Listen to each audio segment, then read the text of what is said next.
You are being watched, not by a government agent, not by a private investigator, by a piece of code embedded in the phone in your pocket that records where you go, when you go there, and how long you stay. It records when you walk into a church, when you visit a doctor, when you spend the night somewhere other than home, and then it sells that information to people you have never heard of, for purposes you were never told about.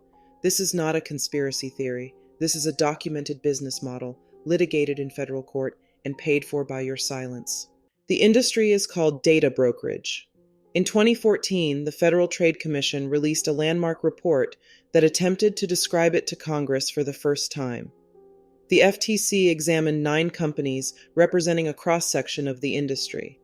They found that data brokers collect personal information from a wide range of sources and provide it for a variety of purposes, including verifying identity, marketing products, and detecting fraud.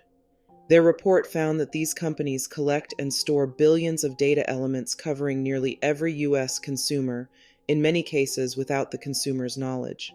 FTC Chairwoman Edith Ramirez stated publicly, "Data brokers often know as much or even more about us than our family and friends, including our political and religious affiliations, our income and socioeconomic status."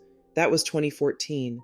Congress never passed the legislation the FTC recommended, which means the industry kept growing, largely unchecked. By 2022, a single data broker, one company, claimed to be processing 94 billion location transactions per month. Every mobile device is assigned a Mobile Advertising ID, or MAID.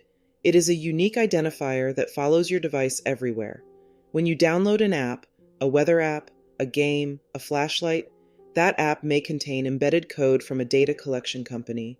That code quietly records your device's MAID, the precise latitude and longitude, and a timestamp of when you were there. Then it transmits that record to a server. The federal complaint against Kochava describes exactly what that data looks like. Each record contains a unique device ID, device type, timestamp, precise latitude, precise longitude, and the IP address of the device. Kochava then sold those customized data feeds to clients, for purposes including advertising and analyzing foot traffic at stores or other locations. Other locations. That phrase does a lot of work, because those other locations include churches, mosques, synagogues, abortion clinics, homeless shelters, domestic violence facilities, not theoretically, specifically, on the record, in a federal complaint. This is the part of this episode that matters most to this series. When the FTC examined a sample of Kochava's publicly available location data, a single week's worth, covering more than 61 million unique mobile devices, here is what they found. The FTC complaint states directly, the data could be used to track consumers to places of worship and thereby reveal their religious beliefs and practices. The Kochava data sample specifically identified mobile devices located at Jewish, Christian, Islamic, and other religious denominations' places of worship. A single day of that data sample contained over 327 million rows of information, corresponding to over 61 million unique mobile devices. And here's the detail that should stop you cold. Kochava employed no technical controls to prohibit its customers from identifying consumers or tracking them to sensitive locations. No blacklist, no filter, no safeguard. Churches, clinics, and shelters were included in the data by design or by indifference. The federal government had to file a lawsuit to address it.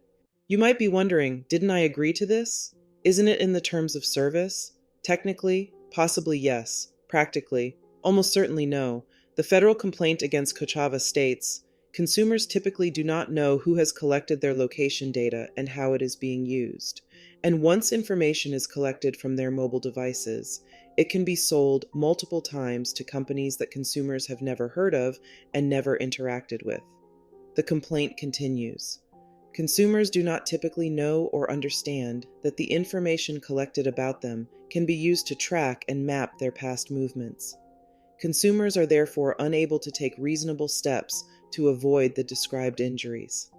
A separate federal action against Xmode Social and OutLogic revealed that the company provided privacy disclosures that did not fully inform consumers about which entities would receive their data.